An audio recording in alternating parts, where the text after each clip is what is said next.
It's part 16 of Chelmswood Junction's layout build. Roll the intros.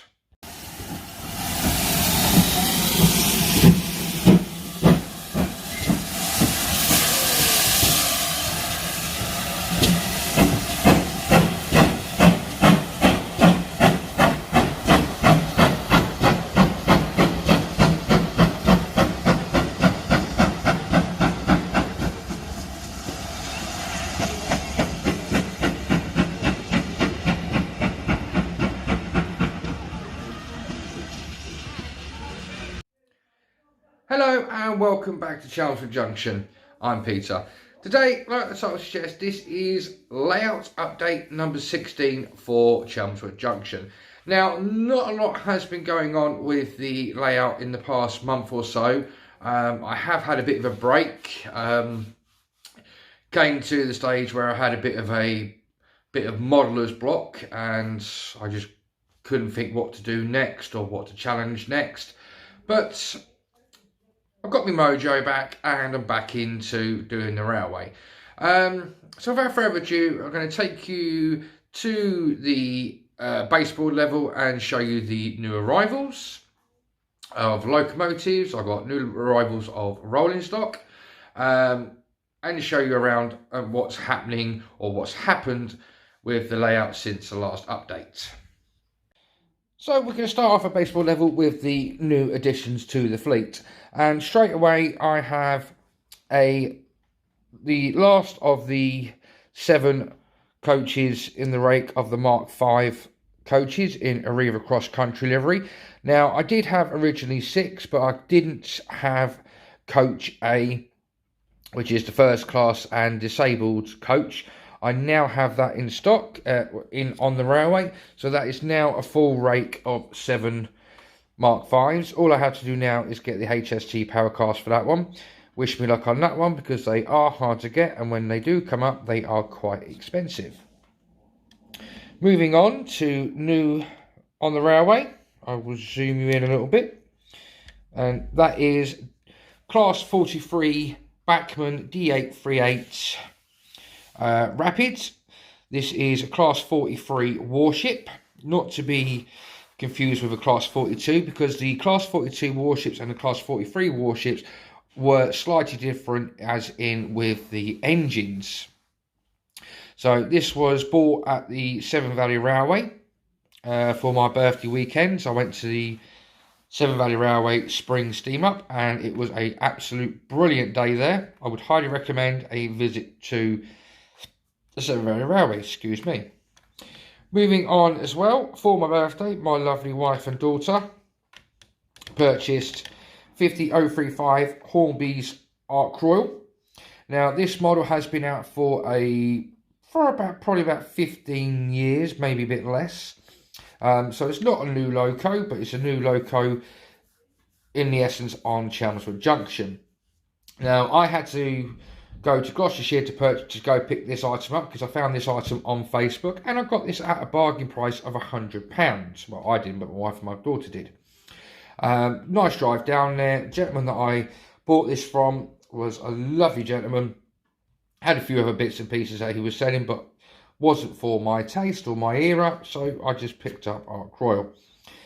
She's been fitted with a Bachmann 8-pin harness decoder, and she runs very well. The one thing that I did do with this loco was I did disengage the elastic bands that is attached to the motor of the engine that powers the fan up in the roof section. The reason I did that was because I feel personally, when I've had these in the past, that the elastic band did put strain onto the motor. So it's one of those preferences whether you want to take it out or not, but I have left the fan in place, but I might need to take that out in the future because this is one of the locos that will be DCC sound fitted. Moving along also to new additions to the fleet, I have a rake of 5 Lima Mark IIA coaches. Again, I bought these on eBay. Let me just get you a little bit closer, guys. Get you away from them speakers. That's better. got these for a bargain price of £74 for the 5, and also with the 5 Mark II coaches, I got 5 packets. Let me just grab one for you guys of these South Eastern fine cast Lima Mark II Bs replacement windows, which these windows would make the actual windows on here more flush with the body. Whether or not I'm going to fit these or not, I have not yet decided, because from reading the rather small print instructions on the back, on the front, it does seem like a bit of a hard task to do. But I'm actually happy with the Lima Mark IIs. I might just leave them the way they are and see how I get on. I might do a bit of detailing work around the bogey areas. I might do a bit of weathering on them. Like I said, these weren't expensive. They were a bit of a bargain. So I wouldn't mind trying to get the airbrush out and start weathering my coaching stock, and start with these and see how I get on. Now, as you remember from my last update, let me just sort the camera tripod out, guys. That's a bit better. I did have my control panel, which was sat around here. The control panel has now been removed, as all the points from that area right along the depot area have now been changed from Pico point motors to DCC Concepts Cobalt IP digital motors, and they are working lovely. The only thing I need to do is disengage the spring on the actual point itself, because when you do fire the point, you still do get the subtle click of the, bring it closer guys, of the actual point when it goes over. As you can see, as you can still hear, the spring's still in that one. All I've got to do is get a very, very fine pair of ladies' nail scissors, get it right in there where the actual spring is, quickly snip it, and then that will just be a normal point, and then you won't get the clickiness. Also new technology that has arrived for the layout is, as you can see, I have a Heathcote Electronics mass sequencer. This is for common negative signals. This is a 4-aspect mass sequencer, and this is going to be part of my signaling system. You get a nice set of instructions on how to install these, and I will show you the signal that it will be controlling. The signal it will be controlling is this 4-aspect signal right here. As you know, these 2-aspect and these 2 aspects here are controlled by the EcoCSU, but the 4-aspect signal at the back there, that's going to be controlled by the Heathcote Electronics mass sequencer, and it will be I'm going to try and run the railway under block signalling. Now, the next part of the update is this part here is my lift out section, so I can get to my back door. But my lovely lady wife came up to me the other day and said, I don't need the back door to get out to the garden, we could just walk around the sides. So I can now lock this off. So at the moment, as you can see, there's a piece of track there missing. I'm in the process of, at the moment, replacing these 4 pieces of track here that used to be, that are cut here. If you can see where I am, yeah, you can. These are all obviously a cut section, and these are connected to each other by fish plates. So obviously I'm now removing these bits of track, putting in new sections with Pico SL100s, so the trains don't have the clunk clunk as they go over this section here. With this section here, again, you get the clunk of the engines as they go from obviously one rail to the other where it's been cut. So what I'm going to be doing with these is, this is actually the brake in my DCC bus system. The wire goes from here and goes that way round to this point. But this area here, the actual bus wire is not connected, and here the tracks are not connected. So what I plan on doing is using the Pico plastic fish plates, the insulator, the isolating plastic fish plates. Once I put the new tracks in there, I'm also going to be connecting the tracks with the plastic connectors there. So there, that is a permanent break. So the signal goes that way, right way around to this way. Because if you have them connected in a complete loop, the DC signal can get confused. So I am going to leave that as my breaking point. But that is now been screwed and secured this side and this side. If I take the lock off,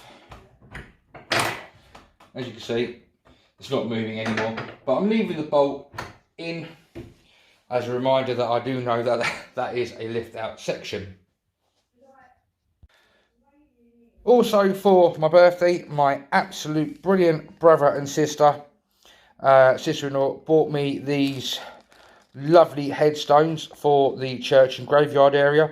All I have to do is prime these, and I'm going to get some the Humbrol weathering black wash and weather these up, and these will be going into the church scene. Now, somebody said to me on one of my videos quite a while back about I've got all these engines and no rolling stock. Well, as you can see clearly now, if I zoom in a bit, I have loads of engines and a lot of rolling stock that are in the station area. Not only is the station area cramped, also the depot and the depot sidings are getting very cramped as well. Now this is the future plan of what I'm going to be doing with Chelmswood Junction. So what my plan is I'm going to be making a 5 or 6 road carriage sidings. So what's going to happen is I'm going to have a point coming off the up relief line, and it will be coming off this way. It would then work its way round to about this point here. Obviously I'm going to have to move these speakers out of the way, obviously, because, well, maybe that speaker, because there's going to be a board going in along here. So what's going to happen is there's going to be a board from here going right the way along to probably where that chair is at the back. So that way it's part of the depot area. Now obviously what I'm going to have to do is, obviously I'm going to have to move. Sorry guys, I had to sneeze there. I didn't want to sneeze on camera. What I'm going to have to do is, obviously I'm going to have to move the workbench. But all it's going to be is just literally probably a 2-foot section here. You know, I hope you can see me. Yeah, from there to there, probably about 2 foot, maybe not even that, from there to there. And the 6 lines will come in from this direction, and obviously the dead end will be up that way. So what I'm going to have to do is take the workbench, spin it 90 degrees and attach it to the new section, so that way I'm actually facing the railway when I'm controlling it. And I will be eventually getting a smaller computer chair so I can sit at the workbench, do some modelling as I run some trains. So that is the progression that has gone on with Chelmswood Junction, and you've just seen the plans to further go on Chelmswood Junction, with obviously me building a nice 5-6 road carriage sidings. And that also would give me the kick up the bum to start actually detailing and getting on with scenery on the depot side, and probably start making the hard standing for the floor of the depot area, and maybe start building the sheds. Whether I'm going to be going down a kit that you can buy route of for the sheds, or if I'm going to scratch build. I've never scratch built anything in my life, so scratch building does tend to scare me a little bit, but it's something that I am thinking of doing. Also, then that way I can tie the area together with the carriage sidings and the depot. Other future plans for the railway: once obviously the lift out section's had its track replaced, I will be getting that all ballasted, all the cable trunking in, AWS relay boxes in, and start detailing over that area. The actual far corner I have got an idea for. Now I'm not going to be using the door to get in and out of the back garden, so I may be thinking about putting a castle on a hill in that corner of the railway to try and blend in a bit of the scene, but that's later on down the line. At the moment, my way of thinking is I want to get the lift out section retracked and start working on the carriage sidings. Hope you've enjoyed this video, guys. I've enjoyed making it. If you have liked it, please hit the like button. Oh, one other thing before I do go through the usual last little bits. Some people in a couple of my videos were going on about my lampshade. So for you guys, it's back again. The fluorescent hat's back. Yeah, like I said, guys, if you have liked the video, please hit that like button. If you're a subscriber, great big thumbs up. Thank you for subscribing to my channel, and I hope you're enjoying content so far, and I hope you enjoy future content. If you've got any questions about what's been happening on the railway or what I've got future planned for Chelmswood Junction, please ask any questions down below. If you've got any hints and tips on what I could do with detailing wise around in the depot, again, leave some comments down in the comment section. That'd be mightily thankful. If you're not a subscriber, you know what you can do. If you want to subscribe to my channel, you just have to hit the subscribe button and join me as I take this monster of a model railway to the next level. Until next time, guys, take care of yourselves, look after your loved ones, but above all, happy modelling, and bye-bye from Chelmswood Junction.